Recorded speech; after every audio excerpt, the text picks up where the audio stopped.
حدیث کے الفاظ ہیں آپ صبح کی نماز پڑھتے تو آپ تشریف فرما ہوتے، آپ صحابہ کو حکم دیتے من رأى هل رأى احد منكم الرؤيا فليقصها، تم میں سے کسی نے خواب دیکھی ہے تو مجھے بیان کرے، میں اس کی تعبیر بیان کرتا ہوں۔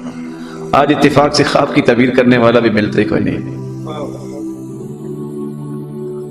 عبداللہ بن عمر کو بڑا شوق تھا مجھے خواب ہے، لیکن مرضی سے تو خواب نہیں آتے ہیں، یہ تو اللہ کی طرف سے آتی ہے۔ ایک دن ان کو خواب آ گئی کہ میں رات لیٹا ہوا تھا، ایک شخص آیا، اس نے مجھے اٹھایا اور لے کے چل دیا۔ آگے دیکھا تو ایک تنور ہے، اس سے آگ نکل رہی ہے، میں خوف زدہ ہو گیا، ففزعت، میں ڈر گیا۔ ایک آگے سے فرشتہ آیا اور کہتا ہے لم ترى، لم ترى، ڈرنے کی بات نہیں۔ جلدی سے مسجد پہنچے، نماز پڑھی صبح کی، خواہش تھی کہ خواب بیان کروں، وقت ہی نہیں ملا۔ اپنی بہن حفصہ رضی اللہ تعالیٰ عنہ کے گھر چلے گئے، جا کے خواب پیش کی، سرتاج رسول تشریف لائے، 4 کلمات اس خواب کی تعبیر میں اللہ کے رسول نے پیش کیے۔ کتنے کلمات؟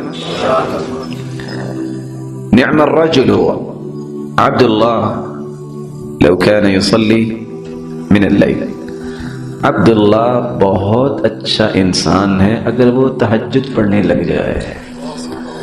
فهذه الكلمات الأربعة، فهذه 4 كلمات غيرت حياة عبد الله بن عمر۔ کتنی عمر تھی؟ اس کے بعد 84-86 سال زندہ رہے۔ نافع غلام بتاتے ہیں پھر دوبارہ زندگی میں رات کو اس وقت تک سوتے نہیں تھے جب تک تہجد نہ پڑھ لیتے۔ پیالہ پانی کا رکھا ہوتا ہے، جب اونگ آتی تو بھگو کے اپنے چہرے پہ لگا لیتے۔ پھر خواب آئے، اللہ کے رسول کے پاس پہنچے، سرتاج رسول خواب میں نے دیکھا کہ ریشم کا ایک ٹکڑا ہے اور میں اس پہ بیٹھا ہوں اور جنت میں پہنچ گیا ہوں۔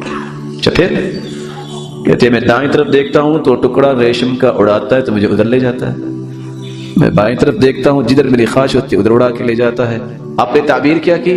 نعم الرجل عبد اللہ لو كان يصلي من اللیل، عبداللہ بہت اچھا بندہ ہے اگر تہجد کی پابندی کر لے۔ تہجد کی وجہ سے اللہ تعالیٰ نے کتنے مقامات دکھا دیے۔ سبسکرائب کیجئے ہمارے چینل اور دبائیے بیل کا آئیکن تاکہ آپ کو ریگولر نوٹیفیکیشن اپڈیٹس مل سکے۔